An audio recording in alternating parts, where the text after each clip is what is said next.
The massive space station hung in the void like a crystal cathedral. Its walls gleamed with strange metals that seemed to shift color in the starlight.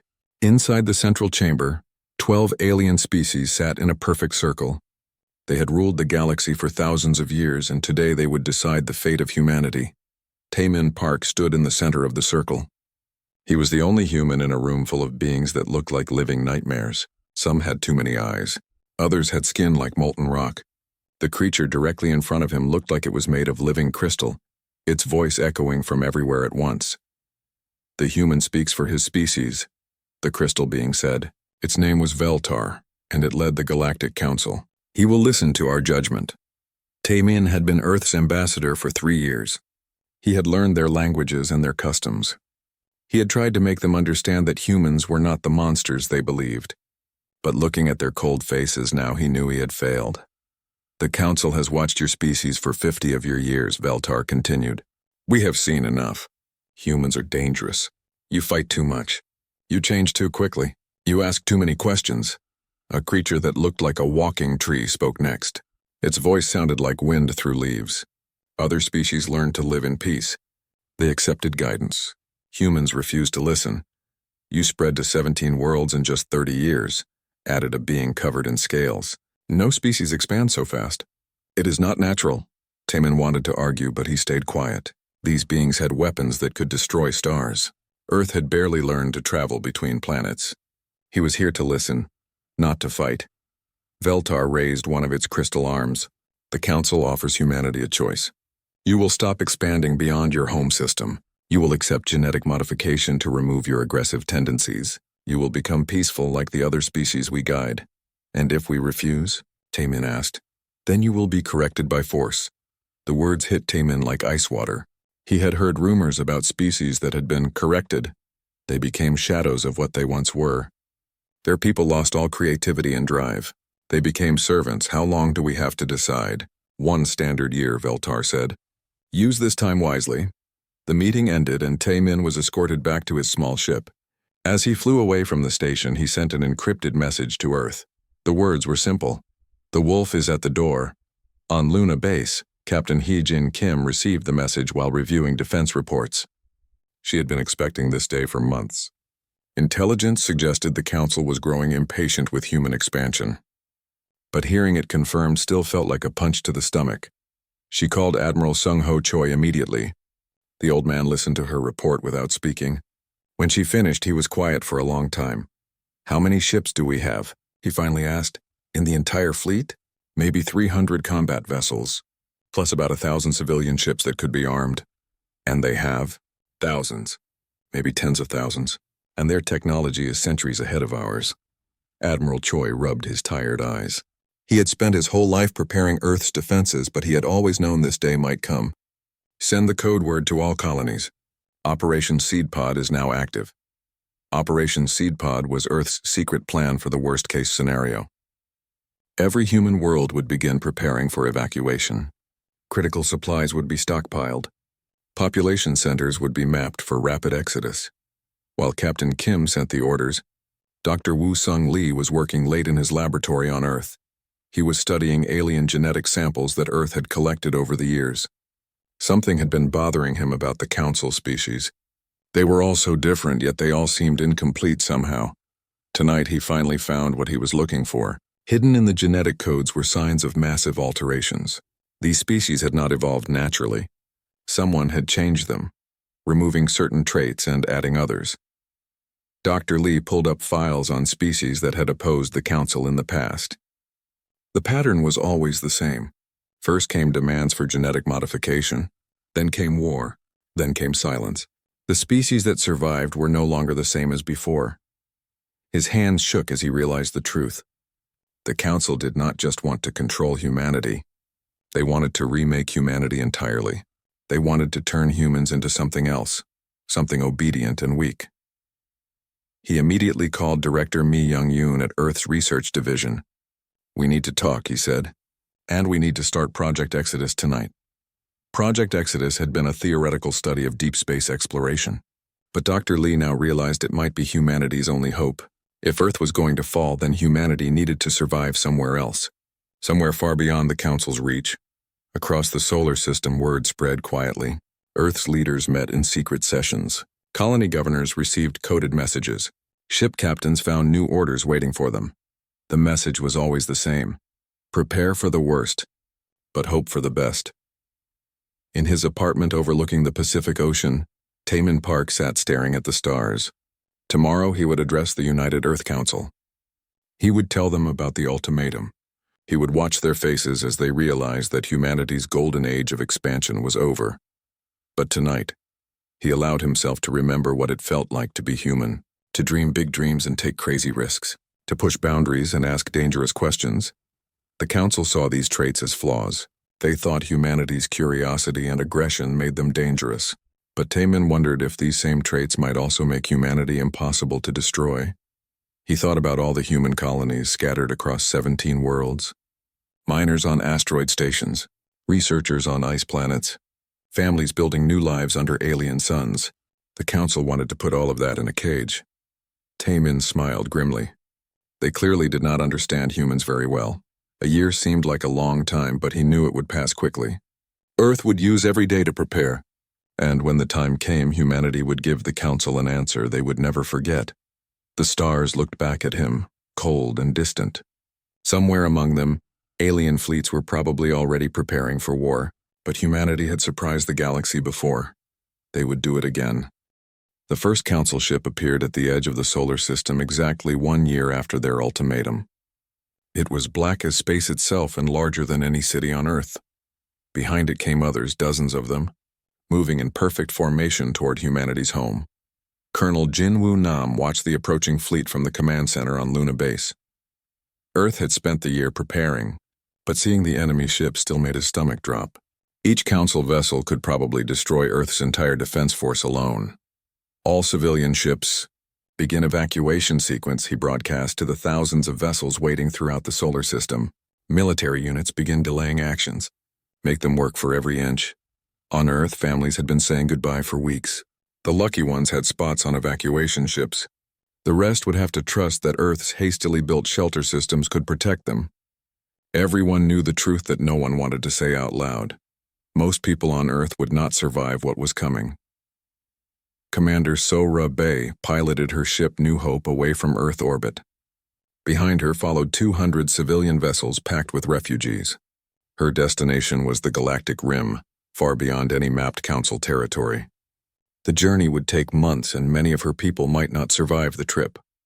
But it was better than staying to face the Council's correction. Captain Donghyun Lim led another group in the opposite direction. His fleet of converted cargo ships and mining vessels carried Earth's most important scientists and engineers. Their mission was to find somewhere safe to rebuild human civilization.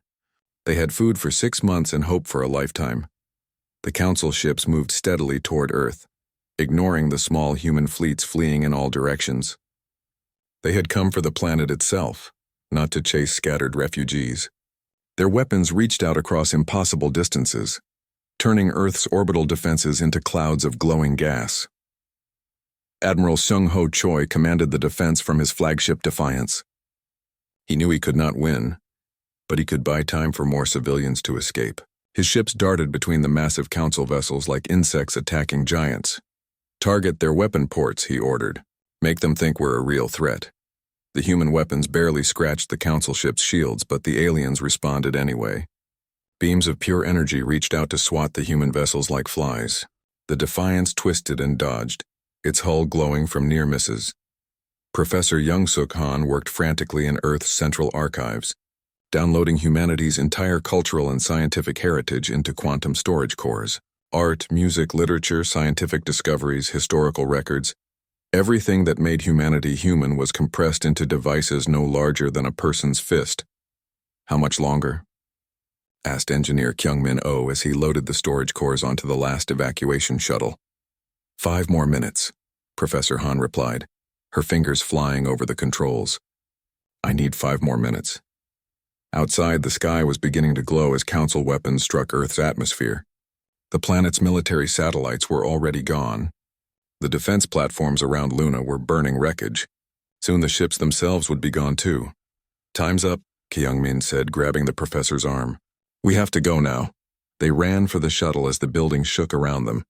Behind them, the computers finished their work and then melted as council beams finally reached the archive complex. In the asteroid belt, Commander Jae-hyun Shin watched everything from his hidden observation post. His small base was built inside a dead asteroid, invisible to most scanners. His job was to record what happened to Earth and send the information to the escaped fleets. He watched as council ships entered Earth's atmosphere. Their weapons did not simply destroy buildings or kill people, they changed the very air and water, making the planet unable to support human life. Forests withered and died in minutes. Oceans turned to poison. The sky itself seemed to rot. "They're not just conquering Earth," he whispered into his recorder. "They're killing it, making sure nothing human can ever live there again." The attack continued for 3 days. When it was over, Earth was a dead rock orbiting a star that no longer seemed to shine as brightly. The council ships moved on to the other human colonies, applying the same terrible efficiency. Mars fell in 6 hours. The mining stations on Europa were simply erased from existence. One by one, every human world went silent. But the council made one crucial mistake. They were so focused on destroying humanity's homes that they ignored the fleeing ships. Thousands of vessels had escaped into deep space, carrying millions of survivors to places the council had never bothered to explore. Commander Sora Bay's fleet reached the galactic rim after 4 months of hard travel. The star system they found was barely worth mapping, 3 dead planets around a dying red dwarf. But it was far from council space, and it had the basic materials needed to sustain life. "We'll call it Haven," she told her people as they looked at their new home through the viewports. It was not much to look at, but it was theirs.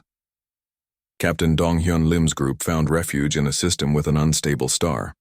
The radiation made it dangerous for most species, but humans had learned to adapt to dangerous places. They built their settlement deep underground and called it New Korea. Other fleets found other havens. Some settled on rogue planets drifting in interstellar space. Others made their homes on asteroid stations or in the gas clouds between stars. Wherever they went, humans began the slow work of building new lives. The refugees had saved more than just their lives. They had saved everything that made them human. The quantum storage cores held Earth's entire heritage. Children born in the dark between stars would still learn human songs and human stories. Dr. Woo-sung Lee, traveling with Captain Lim's fleet, spent his time studying the genetic data he had smuggled from Earth. The more he learned about the Council's methods, the more convinced he became that humanity could find a way to fight back.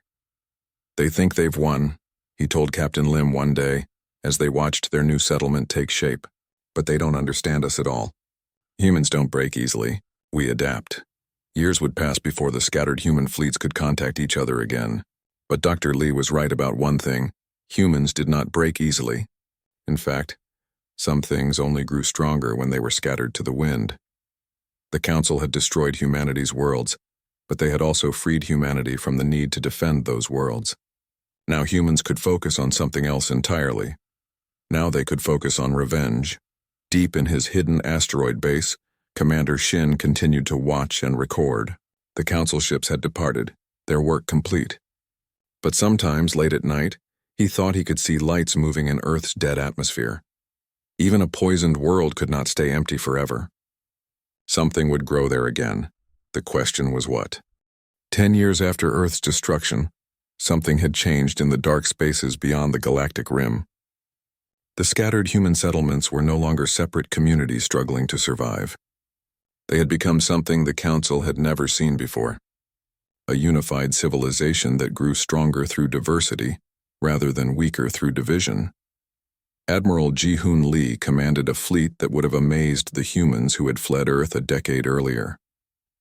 The ships were sleek and strange, built using principles discovered in the ancient ruins. They moved through space like living things, adapting their shapes for different conditions. "Fleet status report," he requested from his flagship Rising Phoenix, 237. "Vessels ready for action," responded Commander Ha-young Choi. "All equipped with phase shift capabilities and quantum entanglement drives. We're ready for anything the Council can throw at us." The human fleet had grown in secret, hidden in the vast emptiness between galaxies. But these were not the desperate refugee ships that had fled the solar system. These vessels used technology that even the Council had forgotten. Dr. Sang-wook Kim had spent 10 years studying the ancient ruins with a team of humanity's best scientists. What they discovered challenged everything the galaxy thought it knew about physics and reality. The phase shift technology allows our ships to exist in multiple dimensions simultaneously, he explained to Admiral Lee during a briefing. Council weapons can't hit what they can't fully detect, and our quantum drives let us travel faster than their ships can track. But the technology was only part of humanity's transformation. The real change was in the people themselves. Living in impossible conditions had forged humans into something harder and more adaptable than ever before. Explorer Yan Su An had found the most important discovery of all, a massive installation hidden inside a dead star system at the galaxy's edge. The structure was larger than Earth's moon, and clearly built by the same ancient civilization that had created the ruins. It's not just a building, she reported back to Human Command. It's a repository. The entire history of the galaxy is stored here, including records of every species the Council has ever modified or destroyed. The installation contained more than just historical records. It held genetic templates for dozens of extinct species, including complete records of what they had been before the Council's modifications. Most importantly, it contained instructions for reversing the genetic changes. Historian Junho Bayek spent months studying the ancient records. What he found was a pattern that repeated throughout galactic history. Every 1,000 years, when a species began to show real innovation and independence, the Council eliminated them before they could become a threat. Humanity wasn't the first, he reported to the Human Leadership Council. We're just the first to survive long enough to fight back. The Council has been doing this for millennia, keeping the galaxy weak and divided. But the records also revealed something else. The Council itself had once been a free, innovative species. They had chosen the path of control and stagnation willingly, sacrificing their own growth for the sake of power. They're not evil, Junho explained. They're afraid. The galaxy contains threats that even their technology can't handle. They keep everyone weak because they think it's the only way to stay safe. The ancient records spoke of something sleeping in the darkness between galaxies, something that had destroyed the original builder civilization, despite all their advanced technology. The Council's rigid control wasn't just about power. It was about keeping galactic civilization too weak to attract this ancient enemy's attention. Commander Ha Young, Choi led reconnaissance missions deep into Council space, using humanity's new stealth technology to observe their former oppressors. What she found surprised everyone. Council worlds are dying, she reported after returning from a months-long mission. Their populations are declining. Their technology is failing. They're so focused on maintaining control that they've forgotten how to innovate. The Council's perfect order was collapsing from within. Species that had been modified to be docile and obedient were losing the ability to maintain their civilizations. Without creativity and drive, they couldn't adapt to new challenges. They've created a galaxy of sleepwalkers, Commander Choi explained. Everyone is going through the motions, but no one remembers why. Meanwhile, Captain Bo Young Lim continued her dangerous missions, now carrying more than just information between human settlements. She was making contact with other species, particularly those showing signs of resistance to Council control. We found them on a mining world in the Outer Rim, she reported about her latest discovery. They call themselves the Keth. The Council modified them to be perfect workers, but something went wrong. They're starting to remember what they used to be. The Keth were not the only ones. Across the galaxy, cracks were appearing in the Council's perfect system. Species were asking questions they had been programmed not to ask. Others were simply refusing orders for the first time in centuries. Dr. Sang-Wook Kim worked with teams of geneticists to develop the tools that could reverse the Council's modifications. Using the templates from the ancient installation, they created devices that could undo thousands of years of genetic manipulation. It's like performing surgery on an entire species, Dr. Kim explained to his colleagues. We can restore their original genetic patterns, but we have to be careful. Some of these species have been modified for so long that sudden changes could kill them. The process would have to be gradual, spread over generations. But it was possible. The Council's control could be broken, one species at a time. As human technology advanced, so did their understanding of the galaxy's true history. The ancient builder civilization had not been destroyed by war or natural disaster. They had been consumed by something far worse, their own success. They became so advanced that they attracted the attention of something from outside our galaxy, explained Dr. Ara Kang from her research station near the neutron star. Something that feeds on intelligence and creativity. The Council learned about this threat and decided the only defense was to keep everyone stupid and weak. It was a terrible solution, but Admiral Lee could understand the logic. If the greatest civilizations in galactic history had been destroyed by their own advancement, then maybe stagnation was the only way to survive. But humans had never been good at accepting terrible solutions to impossible problems. They preferred to find impossible solutions to terrible problems. The Council chose safety over growth, Admiral Lee told his senior staff. But that's not who we are. We'd rather die as humans than live as something else. The time had come to return to Council space, but not as refugees or conquerors. Humanity would return as liberators, carrying the tools to free every species the Council had enslaved. But first, they had to test their new capabilities against the Council's might. Admiral Lee selected a target, an isolated Council outpost in a system far from the main shipping lanes. "We're not trying to win a war," he explained to his fleet commanders. "We're trying to send a message. The galaxy needs to know that someone is fighting back. The attack would be swift and precise. Human ships would phase into normal space, disable the outpost's defenses, and broadcast the truth about the Council's history to every world in range. Then they would vanish back into the dark spaces before reinforcements could arrive. It was a dangerous plan, but humans had gotten used to dangerous plans. 10 years of impossible survival had taught them that the most dangerous plan was often the only one worth trying. The fleet prepared to move, their ships humming with power drawn from technologies the Council had forgotten. Soon the galaxy would learn that humanity had not just survived the Council's judgment, they had grown beyond it. 5 years had passed since Earth died, and humanity had learned to live in the dark spaces between stars. The scattered colonies were no longer just groups of refugees huddled around dying heaters. They had become something new. Governor Yoonji Park stood on the observation deck of Haven Station, looking out at a sight that would have been impossible to imagine when her people first arrived. The dead system around the red dwarf star was now bustling with activity. Ships moved between the planets like schools of fish. Orbital platforms harvested energy from the dying star itself. "The population report, Governor," said Chief Engineer Min Ho-jung, handing her a data pad. "We're now at 200,000 permanent residents with another 50,000 rotating through the mining operations." Yoonji smiled as she read the numbers. Haven had grown from a desperate refugee camp into a thriving world. The children born here had never seen Earth, but they were as human as anyone who had ever walked under Earth's sun. "How are we doing on resources?" she asked. "Better than expected," Minho replied. "The closed-loop systems are working perfectly. We're actually producing a surplus of most basic materials, and the new hydroponic farms are exceeding all projections. It had taken years to figure out how to make life work in such a hostile place, but humans had always been good at making the impossible possible. They had learned to capture energy from solar flares. They had figured out how to grow food in the vacuum of space. They had even found ways to make the radiation from the dying star work for them instead of against them. Across the galaxy, other human settlements were making similar discoveries.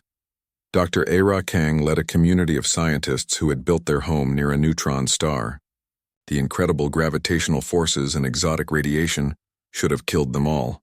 Instead, they had learned to use these forces to power experiments that would have been impossible anywhere else. "We're discovering new forms of matter that shouldn't exist," Dr. Kang told her colleague during their daily research meeting. "The neutron star's magnetic field is creating particles that break every rule we thought we knew about physics." Her settlement, called Hope's End, had become humanity's most advanced research facility. Living so close to one of the universe's most violent objects had taught them things about reality that the Council had probably never imagined. Admiral Insu Ryu commanded a different kind of human community. His people had never settled on any world at all. They lived entirely in space, moving from system to system in a fleet of converted ships. They called themselves the Wanderers, and they had become humanity's traders and information gatherers. "New contact on long-range scanners," reported Captain Bo Young Lim from her scout ship. "Looks like another human settlement." Admiral Ryu nodded with satisfaction. The Wanderers had found and connected dozens of scattered human communities over the past 5 years. Each group had developed its own solutions to survival, and sharing that knowledge made everyone stronger. But the most important discovery came from a young researcher named Da-un Song. She had been exploring dead worlds with a small survey team when they found something that changed everything. The ruins were clearly ancient, older than any civilization the Council claimed to know about. But more importantly, they were not abandoned. They were maintained. Someone or something had been taking care of these structures for thousands of years. "Look at this," Da-un said, running her scanner over a wall covered in strange symbols. "The materials are completely unknown. And the energy readings? This isn't just a building. It's some kind of machine." Her team spent weeks exploring the complex. What they found challenged everything humans thought they knew about the galaxy. The ruins contained technology that made the Council's weapons look like stone tools. More importantly, they contained information.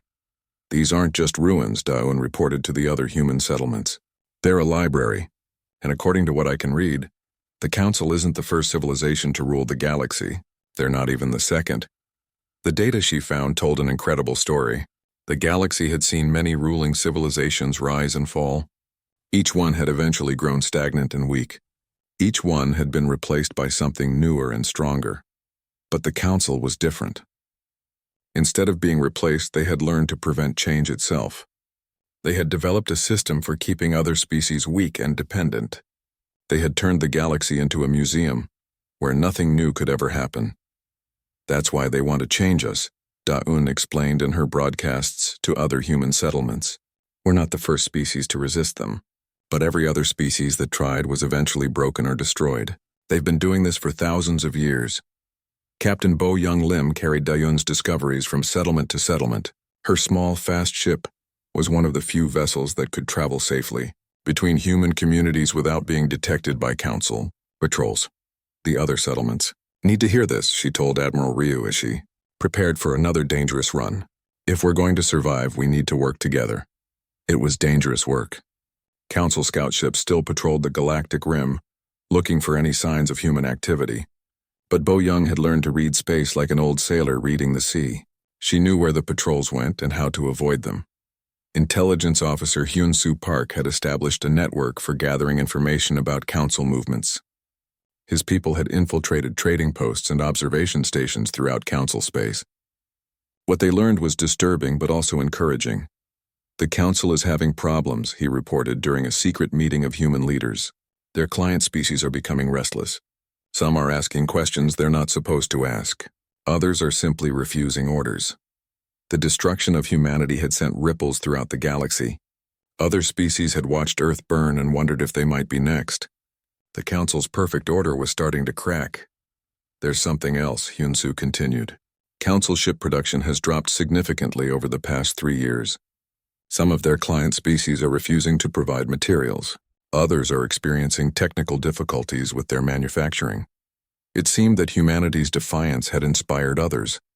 The Council had ruled through fear and authority for so long that they had forgotten how to deal with actual resistance. But the most promising development came from Dr. Woo-Sung Lee, who had continued his genetic research in exile. Working with samples from the ancient ruins, he had made a breakthrough that could change everything. "I think I know how to reverse the Council's modifications," he announced to a gathering of human scientists. "The genetic changes they make to client species aren't permanent. They're like locks that can be picked if you know the right combination." His research suggested that the Council's control over other species could be broken. The docile, obedient populations on Council worlds might be able to remember what they had been before the genetic modifications. "Imagine it," Dr. Lee said to his colleagues. "What if we could free not just ourselves but every species the Council has enslaved?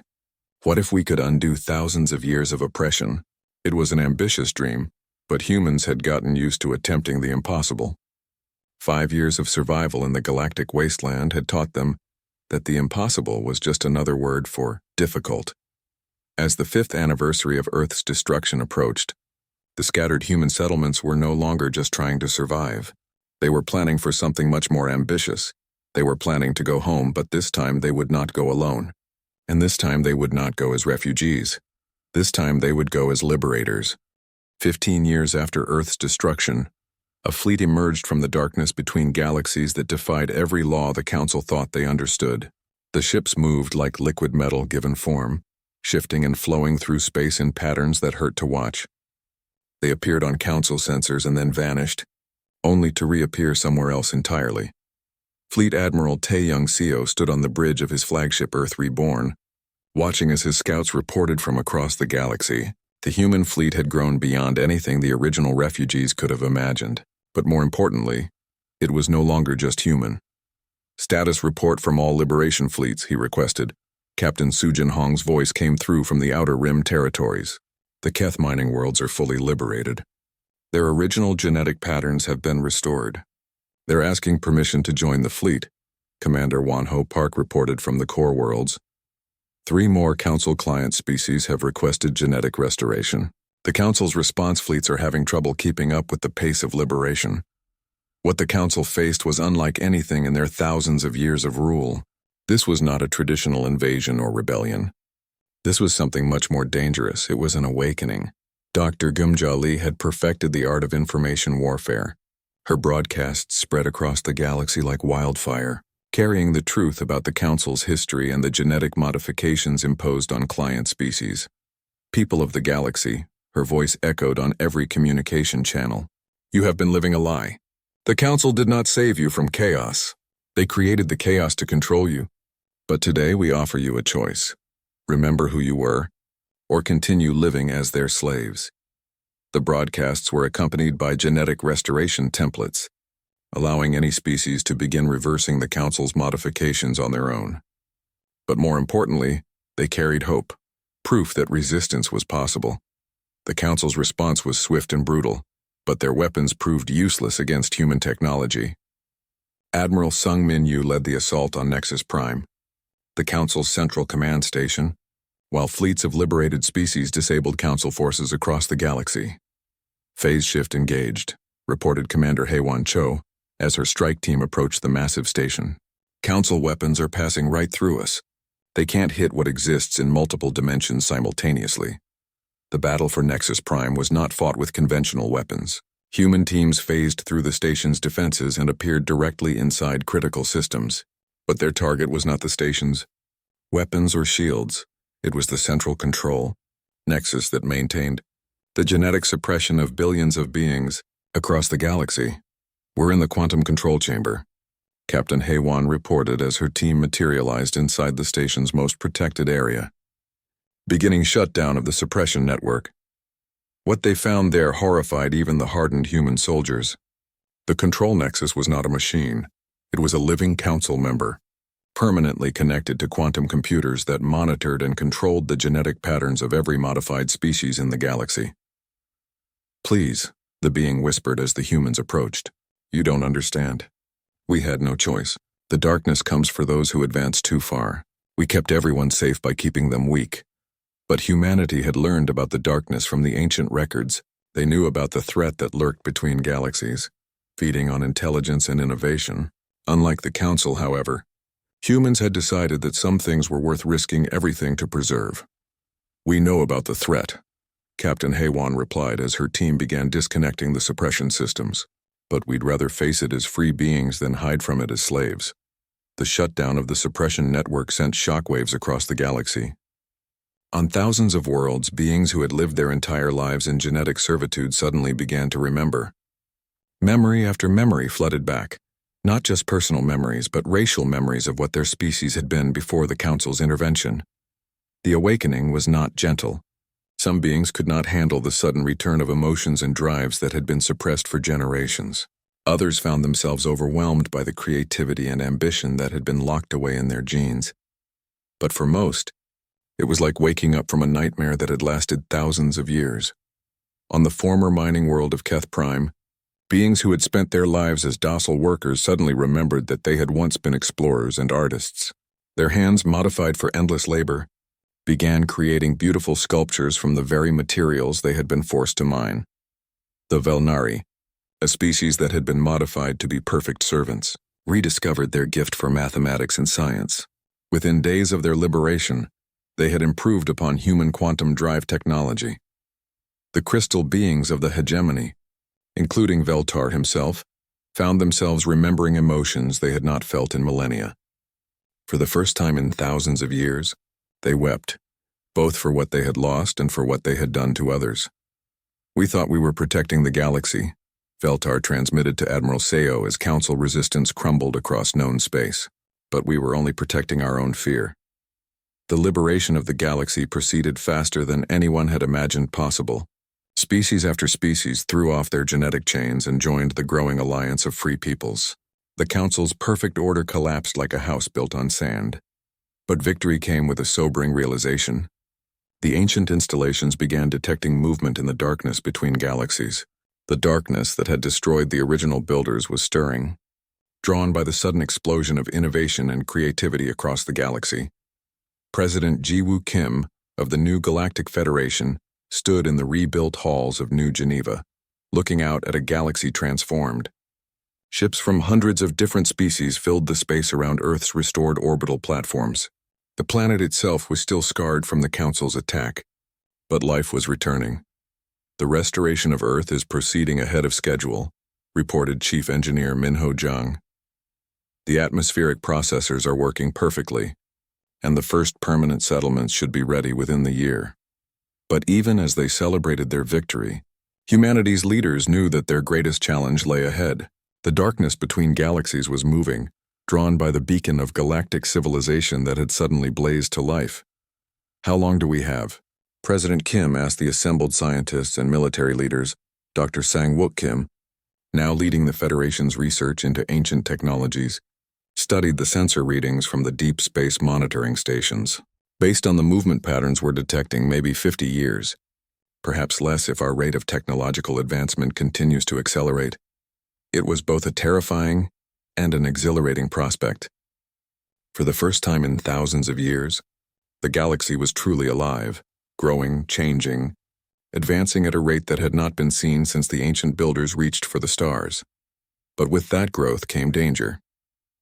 The enemy that had consumed countless civilizations was coming, drawn by the very qualities that made life worth living. Admiral Tae-Young Seo stood on Earth's surface for the first time since his childhood, breathing air that had been dead for 15 years. Around him, the first new trees planted in Earth's soil were beginning to grow. "We could try to hide again," he said to President Kim as they watched the sunset paint the sky in colors Earth had not seen in years. "We could suppress the advancement, go back to the Council's way of keeping everything static and safe." President Kim smiled, remembering the words of humanity's greatest leaders. "That's not who we are. We'd rather face the darkness as free beings than hide from it as slaves." The galaxy was awake again, and with that awakening came both wonder and terror. New technologies were being developed every day. Art and music and literature flourished on 1,000 worlds. Species that had forgotten how to dream were reaching for the stars again. But in the darkness between galaxies, something ancient and hungry was beginning to move. The real test of galactic civilization was still to come. Humanity had defied the Council and won. They had liberated the galaxy and restored freedom to billions of beings. But their greatest victory was yet to be achieved. They had proven that some things were worth any risk to preserve.